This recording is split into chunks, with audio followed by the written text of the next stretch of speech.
A wise man once said that history can be manipulated, which is why there are many different theories about the occupation of the Palestinian land. Let's go back to the 19th century, when Britain divided Palestine into a Jewish and Egyptian state. In 1948, war broke out between the Jews and the Arabs, and the Jews ended up winning. The Palestinian land was now divided into Gaza, Israel, and the West Bank. This is how the land of Israel was born. Things get bloody and blurred from here. Almost 20 years later, another war broke out in 1967, and Israel got control over the Gaza Strip, the West Bank, and East Jerusalem. Hamas was formed in 1987 as Palestinians rose against the Israelis. For decades, Israel was telling the world that Hamas is a terrorist state that has been threatening and destroying Israel.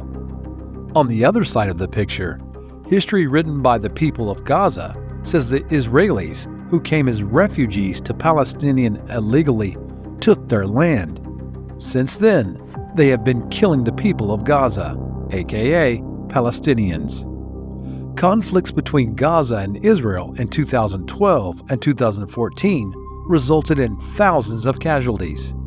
Ceasefires were made and broken throughout the years, and now, in 2023, things have rapidly escalated.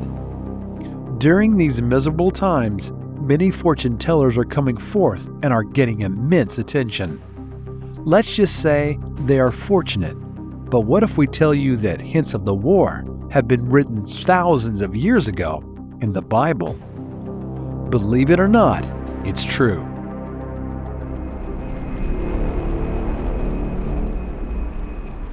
Over time, the world has chosen its sides by empathy or selfish advantages. The United States of America has been a ride-or-die ally of Israel for decades. It helps Israel with the military, and the same goes for Israel. On the other hand, countries like Iran, Turkey, and Egypt are Hamas followers, or, as they like to be called, pro-Palestinians.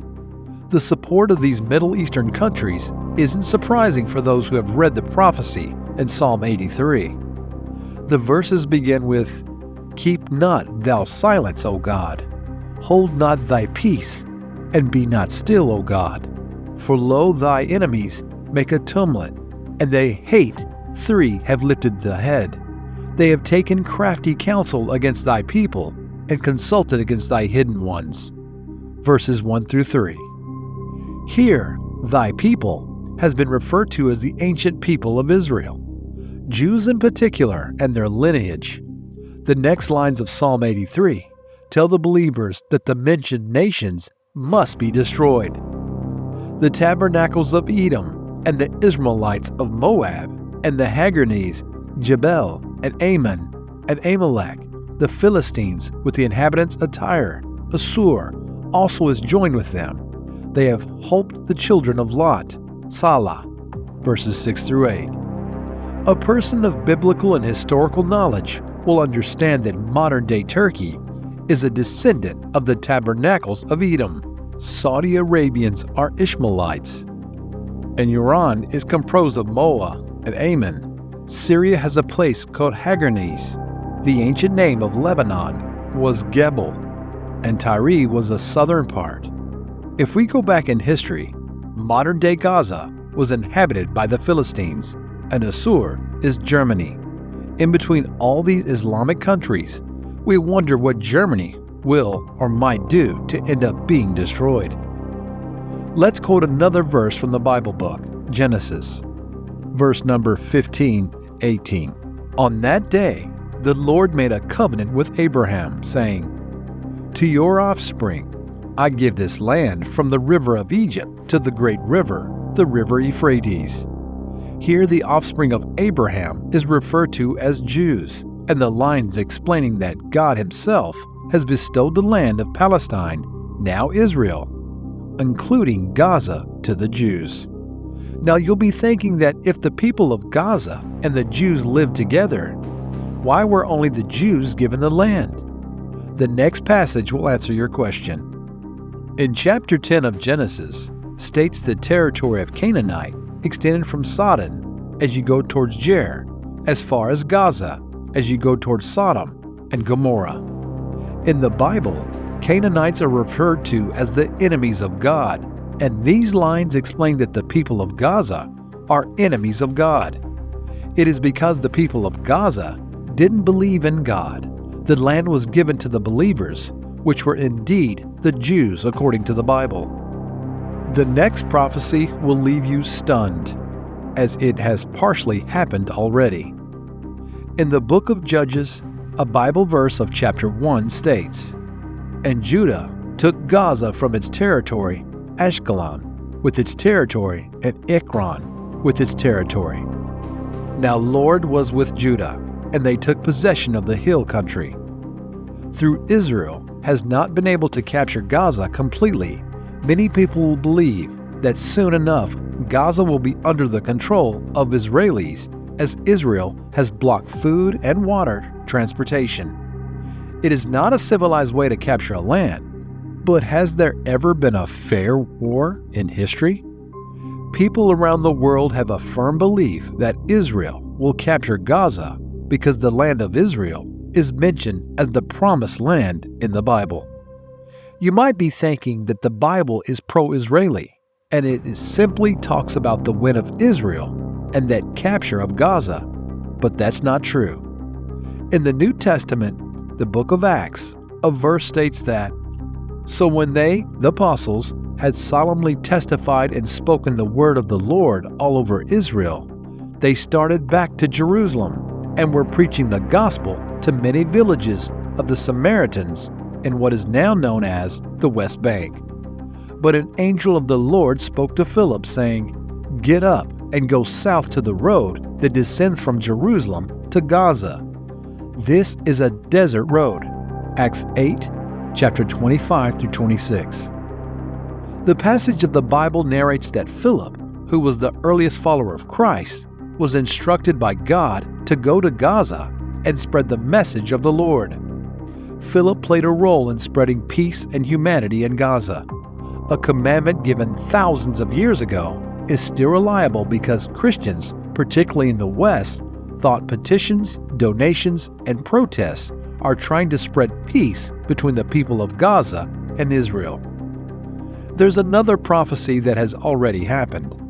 A passage from the Old Testament.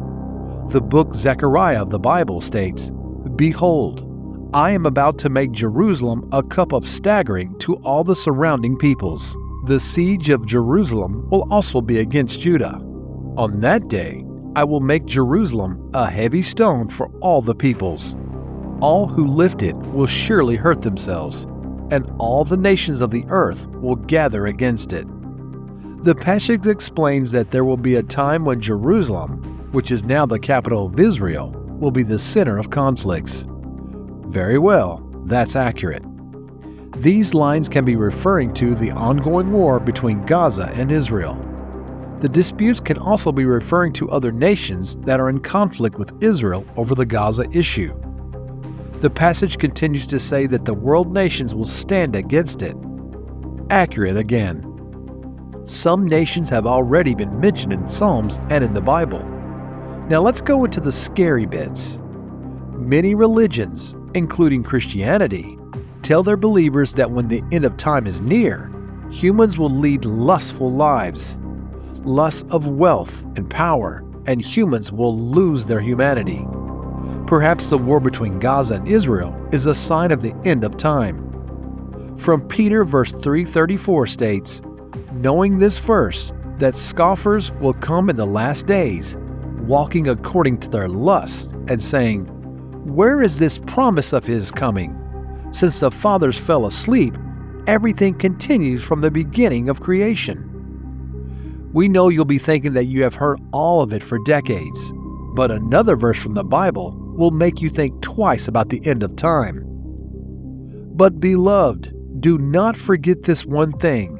With the Lord, one day is 1,000 years, and 1,000 years as one day." Let's leave this for the mathematicians to figure out. We never knew if all these prophecies are going to become reality in the near future or if it is all of a coincidence. These fascinating prophecies will surely make us dig deeper into our holy scriptures to find more predictions. But it's not only that we are witnessing prophecies of conflict.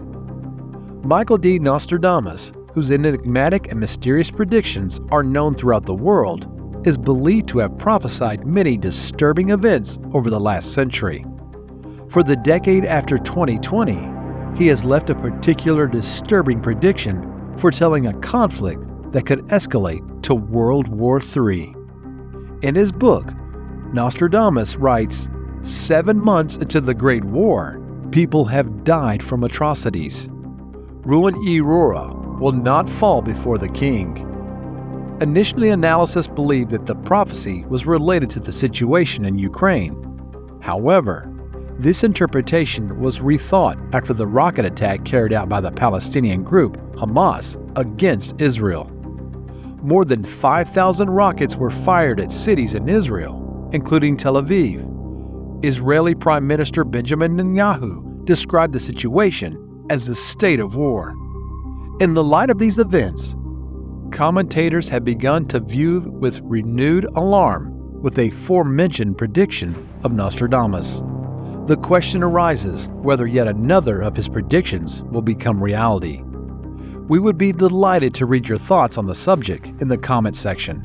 If you like what we do, subscribe to the channel so that the content there can reach more people.